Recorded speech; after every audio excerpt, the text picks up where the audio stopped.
So, Poland is now threatening to leave the EU, more precisely doing a referendum on whether to stay as a member state or to leave the EU. And I wouldn't be surprised if left to the Polish people that they would choose to leave the EU. This is a good thing. The EU really needs a shakeup and probably to just downright collapse. I'll tell you why. From the beginning, the EU was most definitely a bad idea. The thing that they set up nowadays, and as it was set up in the beginning, is that it is an unelected body that over time congrues more and more powers towards it. For people outside the EU who don't know this, we in the EU do not elect those who represent us in the EU. The head of the European Council is not elected by European citizens. What they do is that you can elect members, representatives of your own country to go to the EU, and in between themselves they vote one of them. Now, this is several degrees of separation from the citizenry. What people need to realize is that degrees of separation is a strategy that is used to take away the power that people have over government. If you would have in the United States, instead of having a direct vote to whom would be the president, but instead would elect a mayor that would then elect a senator that would then elect the president, there are three steps of separation there. It separates the voter to the mayor to the senator, and then the senator to the president. This is an effective way to take away people's freedom and people's intervention in their own government. Now, people need to realize that here in Europe, we elect representatives that have already been vetoed by the political parties in their own home countries, and then they elect the higher-ups in Europe. Now, this shouldn't really come as a surprise that the European Union is done like this from the start. The European Union in the beginning had very little power in terms of legislating what countries should do and what member states should do. But as time went on, it started accruing more and more power to itself. In the beginning really was just a body of unelected bureaucrats that didn't pose a problem to the European people. Now that they are gaining more and more power and the European people have nothing to say in regards to that, it doesn't matter. The European Parliament can just ignore what the European people want because they are so far removed from what the European people have voted in. Now, Poland shouldn't really come as a surprise as the one to break away from the European Union the hardest. Not saying that of course, Brexit came first, but Poland has always been the more aggressive partner in this union, both Poland and Hungary. And people need to realize that Poland has been bullied by the European Union for years now.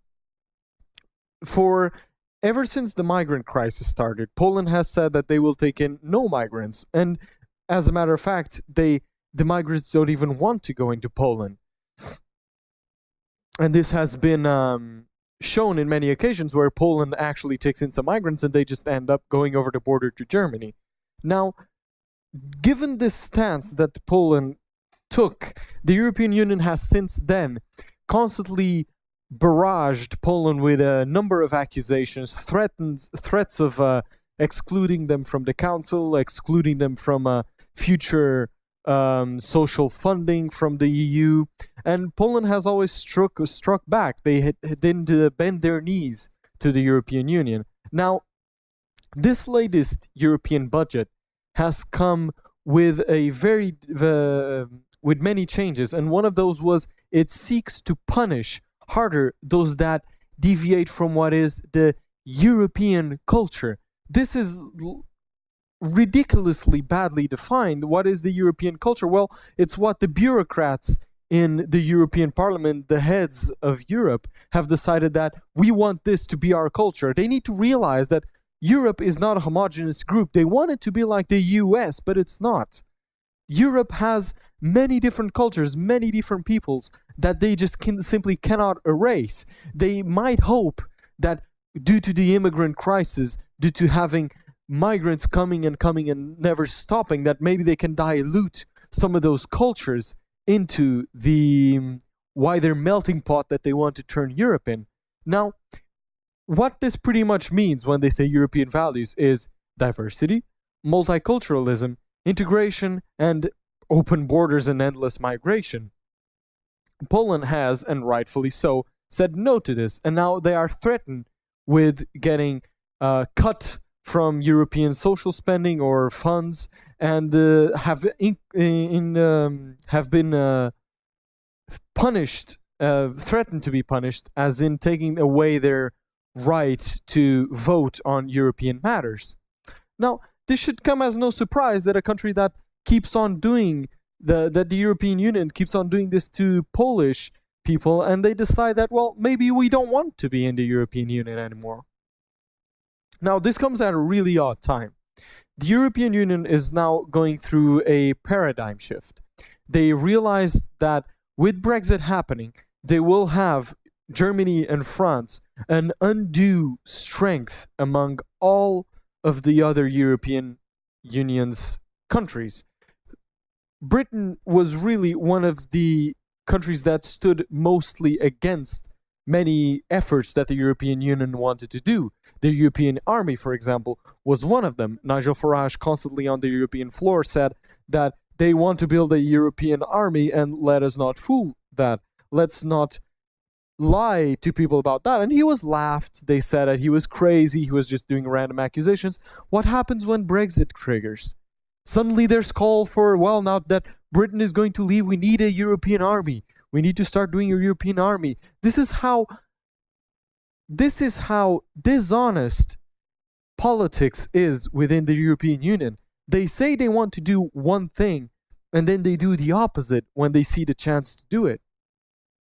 Now, the European Union, seeing as it's losing control over many countries around him, you can see Italy, Slovenia, I think, or the Czech Republic, I don't remember, Poland and Hungary are becoming increasingly Eurosceptic, and the European people in general are becoming increasingly Eurosceptic.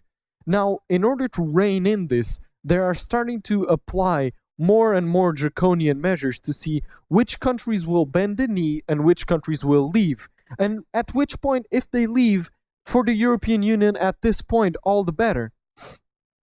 For the European Union, if they can stand unopposed, if Poland and Hungary leaves, and Italy for that matter, they will become, France and Germany, the undisputed lords of all other European countries. Now, this can go either way. You can either have a European superstate that is going to oppress the few remaining countries and eventually bring in Turkey because, well, let's just start bringing in whoever wants to join to this dystopian nightmare. But it can also go the other way. You see now that the US has switched its focus with the situation in North Korea dying down, with the situation in North Korea becoming more appeased. Trump is doing a good job in general when it comes to foreign policy in the rest of the world. He has now turned his eye to the European Union. And he rightfully so says that the European Union takes advantage of the United States. And it's true. So this trade war that is being waged is putting further stress on the European Union, on Germany and France. The European Union is going through a phase where it's finding internal enemies, given that Italy, Brexit, Britain deciding to leave, the Polish and the Hungarians are very Eurosceptical, and then they are finding themselves being crushed in between both Russia, who is, due to their constant dialogue about Russia influencing every election that there ever was inside of European borders when it doesn't go the way that the European overlords want it to go. And now the United States are starting to apply pressure onto the European Union. This can go one way or the other. Either the European Union realizes that, okay, we can't do this, and it's better if we keep some level of amicable trade between European countries, but we need to lay off on regulations and pretty much dissolve the European Union. or you're going to have a new Soviet bloc turning up, where increasingly, due to tariffs and everything else, the standard of living in the European Union is going to lower, but people are blind to the fact that this is due to the European Union's own actions. They will believe the narrative that it's evil Trump doing the tariffs that are hurting our economy. It's evil Russia who is blocking the European Union from success. They are meddling with our elections. Now, doesn't this seem really akin to what Maduro is constantly saying in Venezuela, where he constantly blames, it's the US that are making Venezuela be so poor. It's the US that are bringing in all of these terrible horrors that are happening in our country, when it's not true. They brought the ills on themselves, and the European Union is looking for a way to externalize those ills so that the population can keep some level of cohesion, so that they can keep ruling over what will be in the future dying blocks of countries, dying countries that will pretty much recede in time while everyone around them keeps moving forward in terms of advancement. So yeah, people shouldn't really be surprised that Poland, after all the bullying that has received, they are now threatening to leave. Good, leave, I say, please.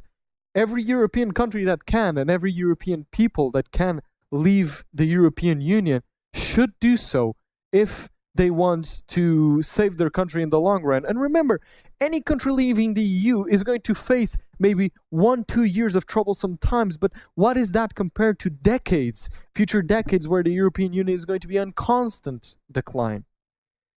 So yeah, people really need to realize that the European Union is just trying to externalize their problems and is trying to make it look like they are the perfect ones, when it really isn't true. It's turning more and more into a Soviet bloc kind of union, and you don't want to be a part of it.